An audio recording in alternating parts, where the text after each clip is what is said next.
आज पूज्य गुरुदेव श्री ले रहे थे कि दयादान पूजा भक्ति विकारी भावों का कर्ता आत्मा क्यों नहीं है। तो उदाहरण दे रहे थे, जैसे कुम्हार मिट्टी का कर्ता नहीं है, घड़े का कर्ता नहीं है, क्योंकि घड़े रूप तो मिट्टी ही परिणमन करती है, उसमें कुम्हार घुसता थोड़ी है, कुम्हार व्यापक होकर रहता थोड़ी है। और कर्ता कर्म तो वहीं होता है जहाँ व्यापक संबंध हो। ऐसे ही है त्रिकाली ध्रुव भगवान आत्मा, ज्ञायक त्रिकाली ध्रुव, ये रागादि रूप परिणमित होता ही नहीं, ये तो सदा ज्ञान रूप रहता है। देखो और सुनो भाई, अगर आत्मा में ही विकार उत्पन्न हो जाए तो फिर आत्मा कभी निर्विकारी हो ही नहीं सकता।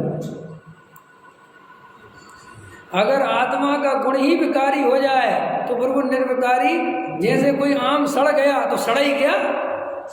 अब ऐसा थोड़ी है कि सड़ने के 2 दिन बाद रख दो सही हो जाएगा, अब नहीं हो सकता, बात खत्म हो गई। ऐसे ही अगर यह पर्याय द्रव्य में घुस जाए, समझ में आया, और द्रव्य ही विकारी हो जाए तो फिर तो कभी वो शुद्ध होने की बात ही नहीं। इसलिए कहते विकार केवल एक समय की पर्याय में है, उसके गुण में भी नहीं है। चारित्र गुण की ही पर्याय प्रकट हुई, उसमें राग हुआ तो उसी समय चारित्र गुण पूरा का पूरा निर्मल है, उसका विकार कहाँ है, केवल उसकी पर्याय में, और वो पर्याय गई खत्म। समझ में आया नहीं समझ में आया? ये तो गजब गजब का स्वरूप समझना, गजब गजब का स्वरूप समझना। पर्याय मात्र से दृष्टि छोड़कर अपने त्रिकाली गाय भगवान आत्मा की दृष्टि करे तो ये सब रहस्य समझ में आवे।